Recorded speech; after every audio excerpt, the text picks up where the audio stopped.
Taste the Daily. முதலமைச்சருக்கு சவால் விட்டால் முதலமைச்சர் ஒன்று அந்த சவாலை ஏற்றுக்கொள்ள வேண்டும், இல்லை அந்த சவாலை மறுக்க வேண்டும். இன்றைக்கு அந்த சவாலுக்கு சவாலாக உதயநிதி ஸ்டாலின் அவர்கள் எல்லா அரசு திட்டத்திற்கும் கலைஞர் பெயரை சூட்டுவது நியாயமா என அதிமுக முன்னாள் அமைச்சரும் எதிர்க்கட்சி துணைத் தலைவருமான RB உதயகுமார் கேள்வி எழுப்பியுள்ளார். மதுரை மாவட்டம் உசிலம்பட்டி தனியார் மண்டபத்தில் அதிமுக ஒன்றிய அளவிலான செயல் வீரர்கள் கூட்டம் நடைபெற்றது.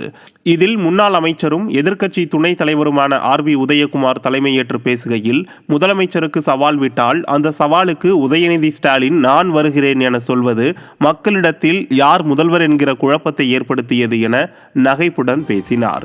மேலும் இந்நிகழ்ச்சியில் முன்னாள் எம்எல்ஏக்கள் பா. நீதிபதி, I. Mahendran, Thavasi, Manoharan, Tamilarasan, SS. Saravanan, AKD ராஜா, ராஜவர்மன், மேலூர் சட்டமன்ற உறுப்பினர் பெரிய புல்லான் என்ற செல்வம், மாநில அம்மா பேரவை துணை செயலாளர் துரை தனராஜ், மாவட்ட மாணவரணி செயலாளர் மகேந்திர பாண்டி உள்ளிட்ட கழக நிர்வாகிகள் கலந்து கொண்டனர்.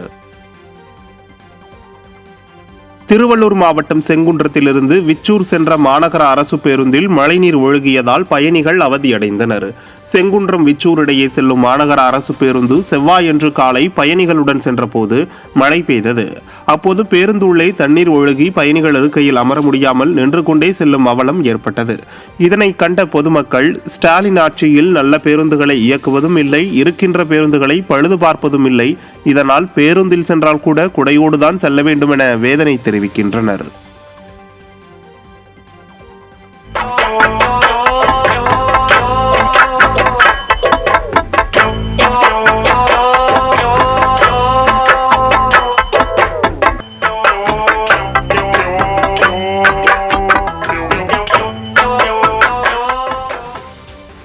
திருவண்ணாமலை மாவட்டம் அரவிந்தர் வேளாண் கல்லூரி மாணவிகள் கலசப்பாக்கம் அருகே அளவை செய்யும் பணியின் போது ஒரு மாணவிக்கு பாம்பு கடித்த நிலையில் மற்றொரு மாணவிக்கு குளவி கொட்டியதால் இருவரும் மருத்துவமனையில் அனுமதிக்கப்பட்டுள்ளனர்.